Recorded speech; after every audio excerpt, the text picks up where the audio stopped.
हम लोग ज्योग्राफी शुरू किए थे। ज्योग्राफी का सेकंड क्लास है।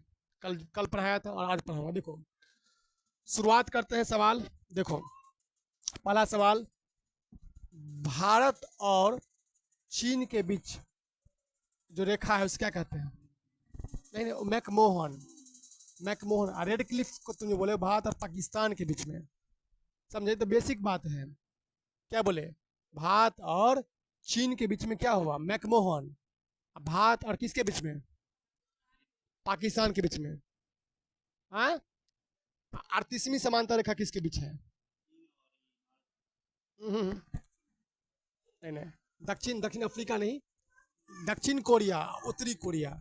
लिखो, कुछ लिखो तब लिखिए। देखिए, भारत और चीन के बीच में क्या लिखा? मैकमोहन। और भारत पाकिस्तान के बीच में रेड क्लिफ। आगे लिखो, 38वीं 38वीं समांतर रेखा जो होती है वो उत्तरी कोरिया और दक्षिणी कोरिया के बीच में होती है। 38वीं समांतर रेखा उत्तरी कोरिया और दक्षिणी कोरिया के बीच में होती है, समझे? 38वीं किसके किसके बीच में होगी? नॉर्थ कोरिया और साउथ कोरिया के बीच में। देखो, इसको याद करने का तरीका सीखो। देखो, एक मुहावरा होता है 36 का आंकड़ा होना। 36 का आंकड़ा होना मतलब होता है, देखिए इधर, 36 का आंकड़ा का होना का मतलब होता है कि 36 का आंकड़ा होने का मतलब होता है झगड़ा होना। क्या होना? झगड़ा, विवाद होना, मारपीट हो जाना। तो देखो, कई बार क्या इन दोनों में खूब झगड़ा होता है। नॉर्थ कोरिया साउथ कोरिया में खूब झगड़ा होगा। ध्यान दीजिए, नॉर्थ कोरिया और साउथ कोरिया में क्या होगा? भयंकर झगड़ा होगा। ठीक है, ध्यान दीजिए। तो 36 में 2 जोड़ देंगे तो क्या होगा? 38। ऐसे याद करना। 36 में 2 जोड़ेंगे तो क्या होगा? 38। इधर ध्यान दो। तो 38वीं समांतर रेखा किसके किसके बीच में? उत्तरी कोरिया और, याद करोगे, झगड़ा से 36 का आंकड़ा 2 जोड़ दो 38। नॉर्थ कोरिया से 49वां समांतर रेखा, बोलो 49वां समांतर रेखा किसके किसके बीच? फंस गए यहाँ पर। लिखिए लिखिए, 49वां, ये लिख लीजिए, ये है यूएसए और कनाडा के बीच में। इसको भी याद करने का ट्रिक बताते हैं। देखो, यूएसए मतलब जो है इसमें 50 राज्य हैं, तो एक कम कर दोगे तो 49 हो जाएगा। है, तो यूएसए और कनाडा के बीच में क्या है? बोलो, 49वीं समांतर रेखा रहेगा ना जी। 49वीं समांतर रेखा याद रहेगा। चल आगे लिखो। अगला, 24वीं समांतर रेखा भारत और पाकिस्तान के बीच में। भारत और पाकिस्तान के बीच में, ठीक है, इंडिया और पाकिस्तान के बीच में 24वीं समांतर रेखा, 24वीं 24 रेड क्लिप भी है। तो भारत और पाकिस्तान के बीच में कौन सी रेखा है? 24वीं। पूरा तीनों रेखा याद कर लो बढ़िया से। बोलो, 38वीं नॉर्थ कोरिया साउथ कोरिया, उत्तरी कोरिया दक्षिणी कोरिया। 49वां यूएसए और कनाडा के बीच में। बताए थे यूएसए में कितने स्टेट होते हैं? 50। तो एक घटा दोगे तो 49। 24वां भारत और पाकिस्तान, भारत और पाकिस्तान के बीच में रेड क्लिफ भी है। रेड क्लिफ भी है। अच्छा, मैगी नॉट किसके किसके बीच में है? मैगी नॉट बताओ, बोलो। नॉर्थ कोरिया साउथ कोरिया बताइए दिए गो। मैगी नॉट लिखो। देखिए, इसको याद करो ऐसे। देखो, मैगी, मैगी के लिए चाहिए मनी। क्या चाहिए? मनी। देखो, जर्मनी हो गया। मैगी को फाड़ेंगे, मैगी दुकान से लाएंगे तो फाड़ेंगे ना, तभी ना हम लोग ऐसे ही चढ़ा देंगे। प्लास्टिक लगा हुआ तो मर ही जाएंगे, कैंसर ही हो जाए खाएंगे तो फ्रांस फाड़ेंगे। क्या करें? मैगी को क्या करेंगे? फाड़ेंगे। तो फ्रांस, मैगी में क्या लगता है? पैसा। तो जर्मनी और फ्रांस के बीच में, किसके बीच में? याद हो गया। तो जर्मनी और फ्रांस के बीच में क्या होगा? फिर से बोलो। मैगी के लिए क्या चाहिए? मनी। तो जर्मनी। और मैगी को क्या करेंगे? फाड़ेंगे। तो फ्रांस। ठीक है, ये बेसिक चीज है। ठीक है, ध्यान रखना। अफगानिस्तान और पाकिस्तान की डूरंट लाइन, कौन सा लाइन? एक लिखो, ब्लू लाइन लिखो, ब्लू लाइन। इजराइल और लेबनान के बीच में, इजराइल और लेबनान के बीच में, समझे? इजराइल और लेबनान के बीच में है ब्लू लाइन। इजराइल और लेबनान के बीच में क्या है? Blue line. एगो लिखो पर्पल लाइन इजराइल और सीरिया के बीच में, ब्लू लाइन इजराइल और लेबनान के बीच में, अब purple line Iran sorry Israel और सीरिया के बीच में। देखिए 2 लाइन याद कर लेना। पहला है ब्लू लाइन। ब्लू लाइन जो है, इजराइल एक देश है जो लड़ाई करते रहता है। इजराइल को सपोर्ट मिलता है अमेरिका से। अमेरिका हमेशा इसका दोस्त रहा है, किसका? इजराइल का। यहाँ पर यहूदियों की बस ध्यान रखना।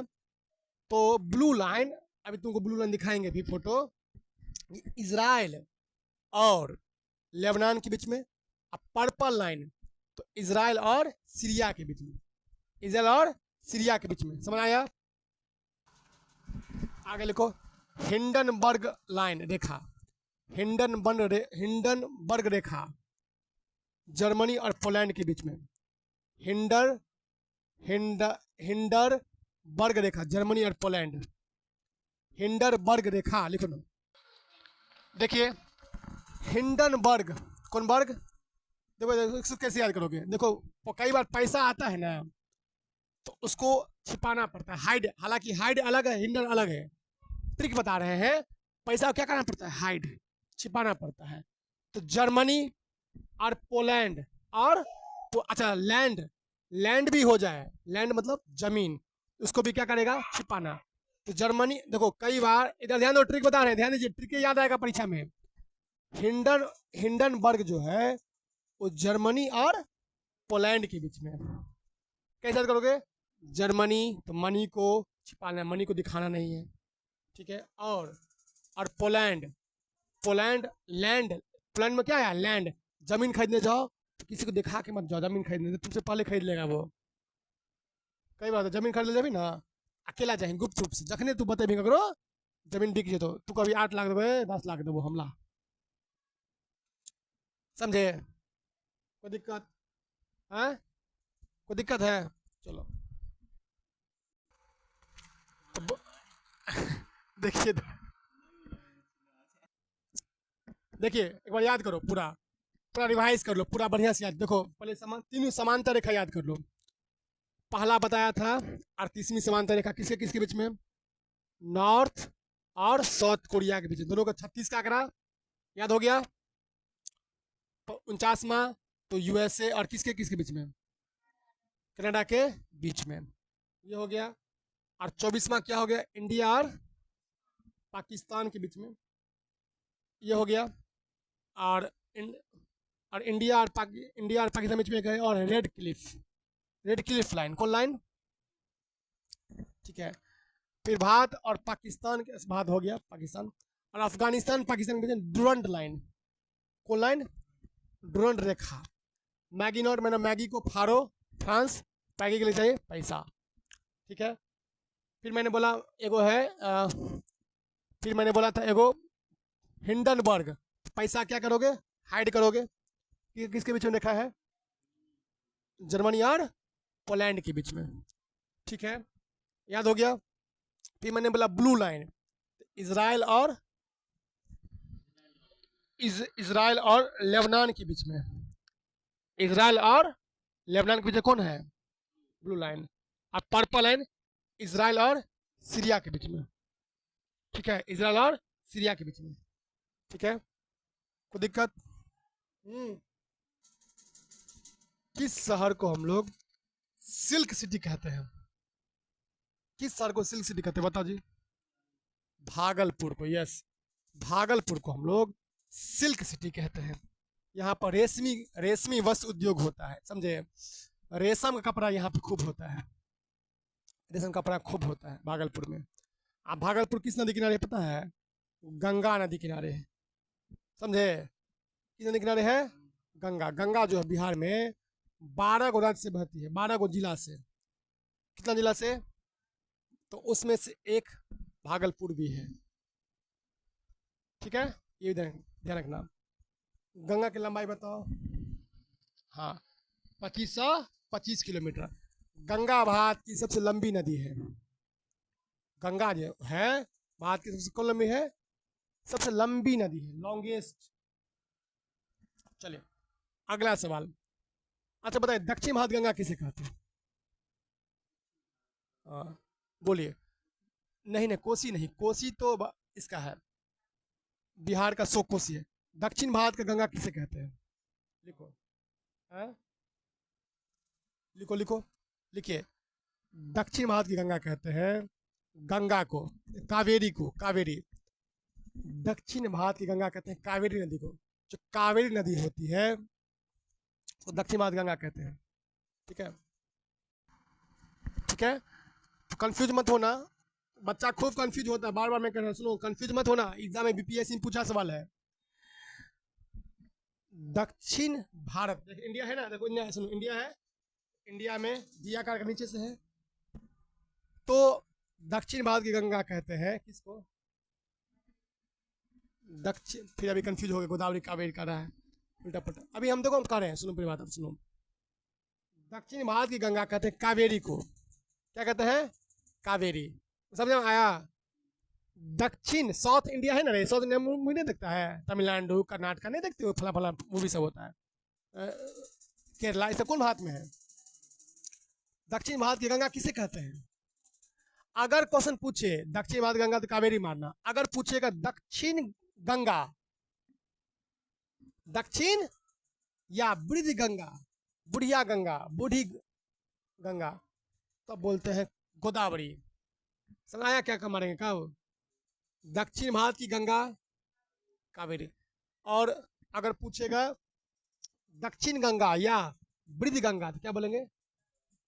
कंफ्यूज मत होना, ये दो बहुत महत्वपूर्ण है। गंगा भारत की सबसे लंबी नदी है, 2525 किलोमीटर गंगा की लेंथ है। गंगा बिहार में 12 जिले से होकर बहती है, जैसे पटना हो गया, मुंगेर हो गया, भागलपुर हो गया, ये सब ऐसे करके। हाँ, बक्सर, बक्सर से शुरू होती है और कटिहार में अंत होता है ना। नर्मदा बचाओ आंदोलन की शुरुआत किसने और कब किया? नर्मदा बचाओ आंदोलन की शुरुआत किसने और कब किया? देखिए, नर्मदा, देखो तुमको पढ़ा होगा एक चीज, किसने शुरू किया था? मेघा पाटिकर। कब शुरू किया था? 1985 में, लिख लो, 1985 में मेघा पाटिकर ने शुरू किया था। नर्मदा बचाओ आंदोलन के नेता लिख लेना, मेघा पाटिकर, और नाम लिख लो बाबा आमटे। बाबा आमटे भी था, बाबा आमटे, मेघा पाटिकर, हाँ, ये सब मुख्य नेता थे। बाबा आमटे, है ना, क्या लिखा? बाबा आमटे, मेघा पाटिकर, ठीक है, ये सब मुख्य नेता में से थे। कौन? हाँ, देखो, अब देखिए कौन राज्य है जहां पर पेड़ पेड़ पेड़ है ना, पेड़, ध्यान दो, पेड़ का जीवित, जीवित पेड़ का, पेड़ है ना, पेड़ का जड़ का पुल बन गया है, नहीं समझे बात?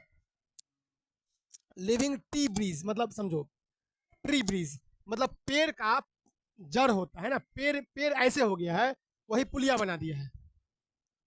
अभी दिखाते हैं फोटो, समझो। लिविंग ब्रिज इन मेघालय, देखो, लिविंग ब्रिज इन मेघालय, देखो इधर बच्चों, ये लिविंग रूट ब्रिज है। लिविंग रूट ब्रिज मतलब क्या होता है? देखो यहाँ पर एम, पेड़ इतना बड़ा हो जाता है, पेड़ इतना फैल जाता है कि पुलिया बना देता है। पेड़ इतना फैल जाता है, क्या बनाता है? पुलिया, ऐसे। तो लिविंग रूट ब्रिज कहाँ पे है? मेघालय में, याद है ना, मतलब जिंदा जड़ वाला ब्रिज, पुलिया, मेघालय में है।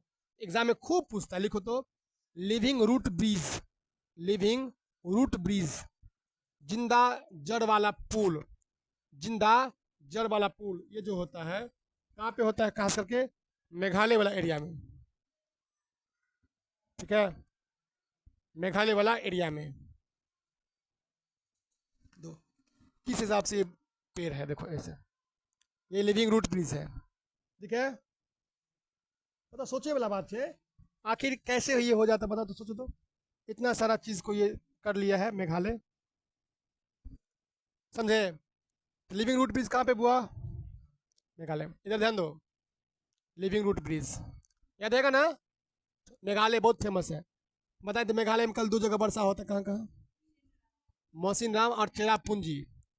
सबसे अधिक वर्षा होता है मौसिनराम में। अच्छा, मेघालय में 3 गो जनजाति है फेमस, बताओ। यहाँ पूछेगा, बताओ। हाँ, टोडा तो तमिलनाडु में है। बोलो। गारो खासी जयंतिया। गारो खासी जयंतिया। क्या नाम है बोलो? गारो खासी जयंतिया, मत भूलना। गारो ट्राइब, खासी ट्राइब, गारो खासी जयंतिया। ये 3 जनजाति कहाँ पे होता है? देखो अभी दिखा, देखो। गारो खासी जयंतिया ट्राइब्स इन मेघालय। देखो यहाँ पर, देखो यहाँ पे, देखो ये ट्राइब जो देख रहे हो, ये ट्राइब जो है, ये ट्राइब यहीं पर है। गारो, खासिया, जयंती। देखिए यही ट्राइब है, देखो ए, मेघालय का ट्राइब है। दिख रहा है? कौन ट्राइब है ये? कौन नाम है इसका बोलो? गारो, खासी, जयंतिया। याद हो गया? लिखो, एक बार लिख लो। गारो, खासी, जयंतिया। मेघालय के बारे में बढ़िया से पढ़ो, एक स्टेट को बढ़िया से पूरा पढ़ो, तरीका से बताते हैं। तो गारो, खासी, जयंतिया जो ट्राइब जनजाति, ट्राइब मतलब जनजाति जो किसी तरह जीवन यापन करते हैं।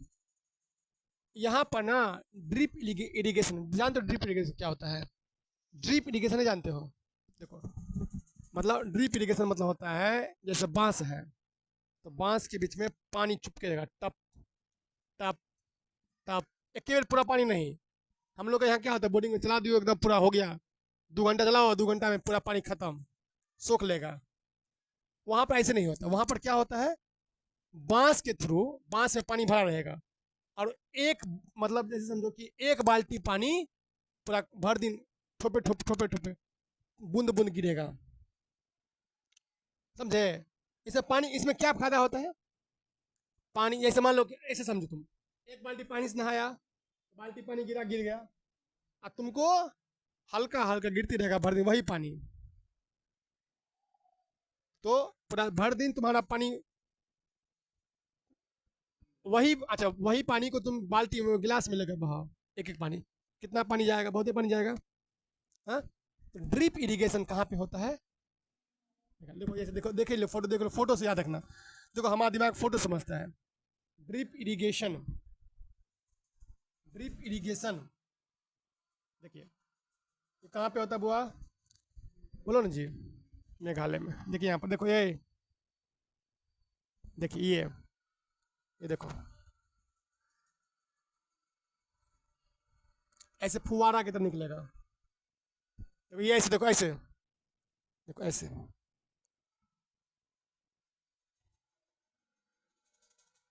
ठीक है? तो गूगल में सर्च करोगे ड्रिप इरिगेशन, फोटो आ जाएगा। या ऐसे ऐसे देखो, ये देखो, ये देखो, ये देखो, ये है ट्यूब, तो ऐसे कैसे चुपता है, देखो एक एक बूंद, ठीक है ना? कौन इरिगेशन है? Drip irrigation. ये कहाँ पे मिलेगा? मेघालय में। देखो ऐसे बूंदे बूंदे, ठोपे ठोपे पानी चुएगा, ठीक है? तो लिख लो, ड्रिप इरिगेशन कहाँ पे होगा? मेघालय में होगा, ड्रिप इरिगेशन। ठीक है, कोई दिक्कत? ड्रिप इरिगेशन मतलब DRI पे drip irrigation, IRRIGATI1, drip irrigation. Meghalaya में लिखो rat hole mining, rat hole mining, rat hole mining, rat hole mining, ठीक है? रैट होल माइनिंग से खा, देखो क्या होता है, ध्यान दीजिए थोड़ा सा। ये ना जैसे चूहा होता है ना, चूहा बिल में ऐसे घुस घुस के, घुस घुस के, ऐसे ही, ऐसे ही आदमी सब क्या करता है, ऐसे घुस जाएगा। इधर ध्यान दो, बिल में देखो, इधर लंबा लंबा बिल है, लंबा लंबा दूर जाना है। कहीं माइनिंग करके देखना, माइनिंग देखो ऐसे, देखिए ऐसे सुरंग बिछा बिछा के जाता है। ये होता है क्या? Rat hole mining. क्या होता है? रैट होल माइनिंग मतलब लंबा सुरंग है, लंबा क्या है? सुरंग, उसके बीच में जाता है। मान लो वहां से शुरू करेगा, झुक झुक झुक झुक झुक झुक झुक, ऐसे झुक के मतलब चूंकि कोयला निकालना होता है, कोयला में बम लगाना, बम लगा देगा उसको, बम लगा देगा, बम फूटेगा तब तक वो भागेगा, रिक्सी होता है, कई बार आदमी की जान चली जाती है, खतरनाक है ये। तो रैट होल माइनिंग भी कहाँ होता है, ठीक है। तो ध्यान रखना, मेघालय में 3 चीज पढ़ाए अभी तक, 3-4 चीजें। पहला बताया कि ऐसा लंबा जड़ होता है पुलिया का जो बना लेता है रास्ता, जिससे आदमी जाना जा सकता है, ठीक। मतलब living root bridge, living root bridge, ठीक। फिर मैंने बोला ड्रिप इरिगेशन, मतलब बूंद बूंद सिंचाई। फिर मैंने बोला रैट होल माइनिंग कहाँ होता है, मेघालय में, ठीक है। मेघालय में 3 ट्राइब बताए थे, बोलो याद करो, गाड़ी खासी, गारो खासी जयंतिया।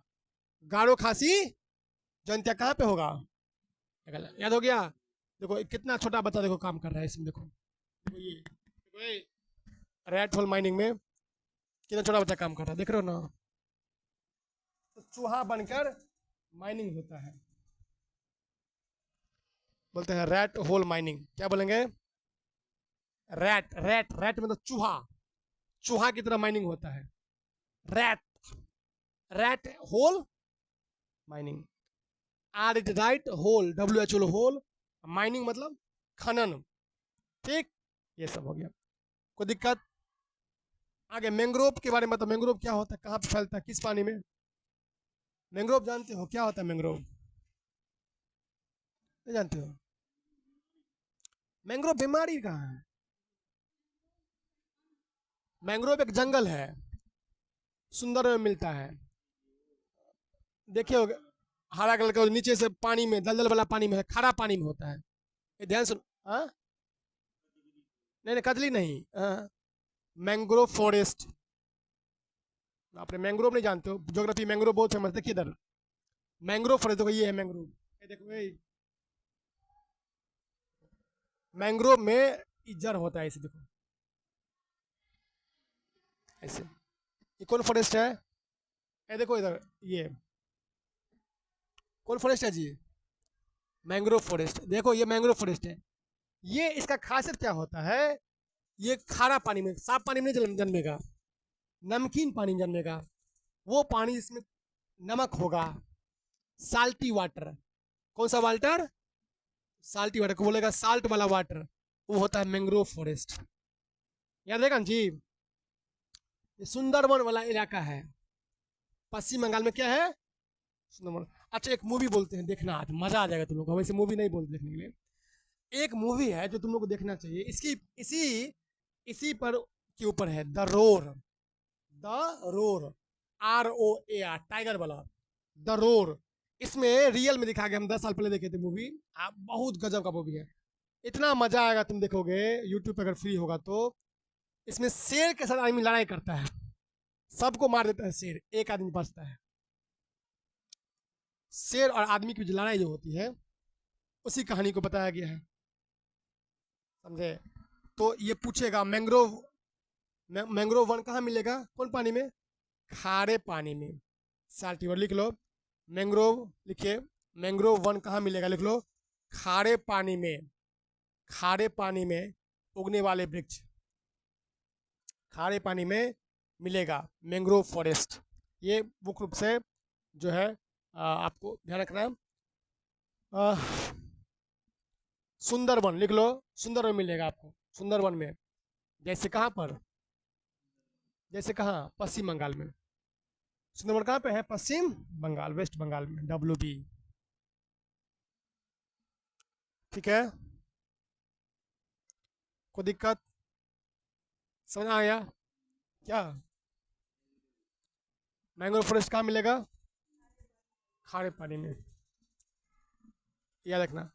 अच्छा बताओ, खारा पानी का सबसे बड़ा झील कौन सा है, कौन झील है जो खारा पानी का सबसे बड़ा झील है, सांभर झील। कौन झील है, अब फ्रेश पानी का सबसे बड़ा वुलर झील। भारत में ध्यान दो, 2 प्रकार की झील होती है, एक होता है फ्रेश वाटर, एक होता है खारा पानी, नमकीन वाटर। अगर आपसे कोई पूछेगा भारत में कौन झील है जो खारा पानी का झील है, तो क्या बोलोगे, सांभर झील। अब फ्रेश वाटर का वुलर झील लिख लो, लिखिए भारत में सबसे अधिक खारे पानी की झील है शांभर झील। शांभर झील। भारत में खारे पानी की सबसे बड़ी झील कौन है, लिख लो। ये है सांभर झील है। सांभर झील। ये सांभर झील कहाँ पड़ेगा?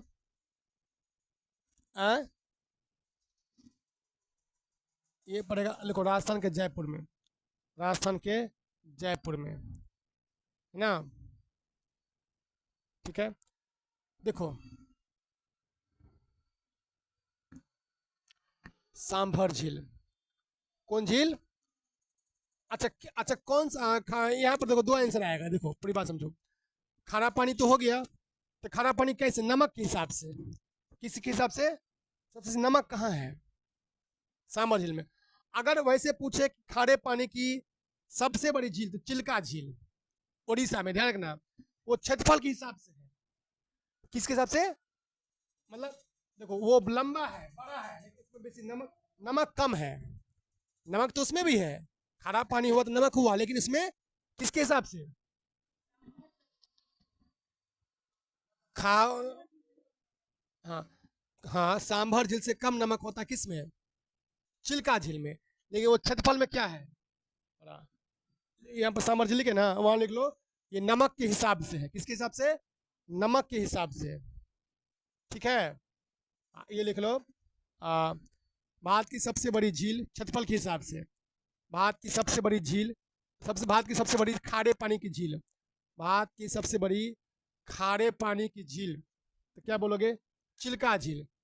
क्षेत्रफल के हिसाब से उड़ीसा में पड़ता है। समझ आया? भारत की सबसे बड़ी खारे पानी की झील क्या होगा? चिल्का झील। किसके हिसाब से? क्षेत्रफल के हिसाब से। आया समझ में? किस हिसाब से? क्षेत्रफल के हिसाब से। कोई दिक्कत? हाँ, चलिए। भारत की सबसे बड़ी ताजे पानी की झील वुलर झील, जम्मू कश्मीर में। समझे? वुलर झील कौन पर है? जम्मू कश्मीर में। ठीक है। मेघालय राज्य बना कब?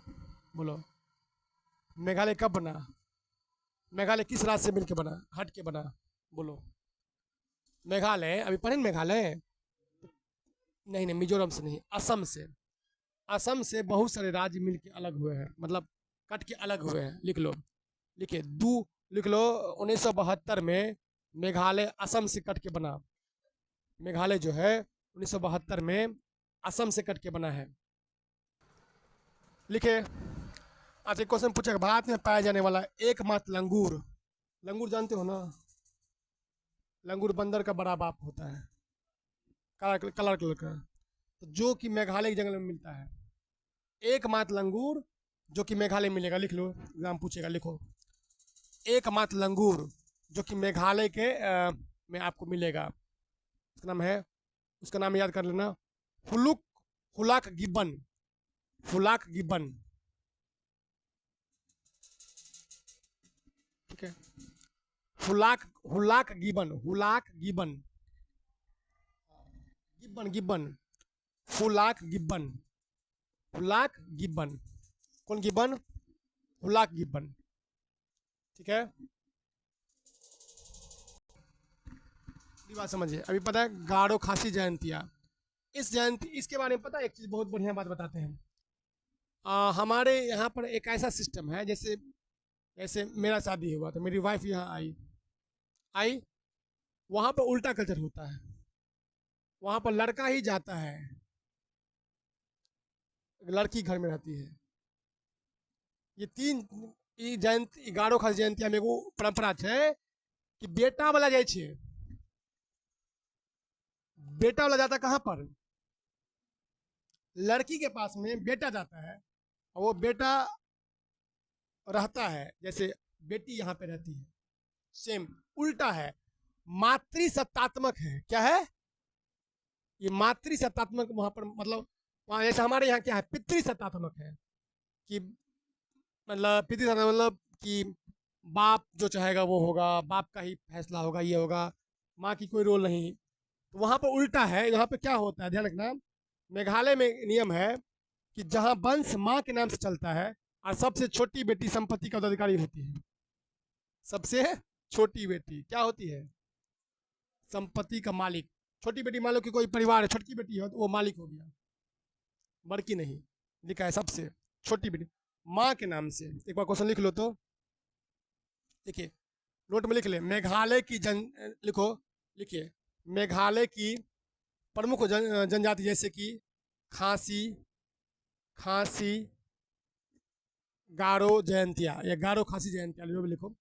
गारो खासी जयंतिया में जयंतिया में मातृ सत्तात्मक प्रणाली पाई जाती है। मातृ सत्तात्मक प्रणाली पाई जाती है। मातृ सत्तात्मक प्रणाली पाई जाती है।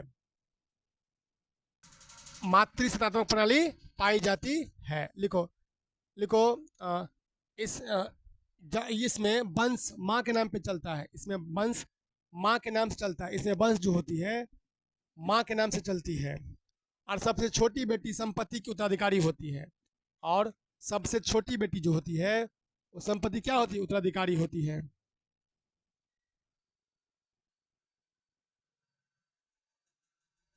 कोई दिक्कत?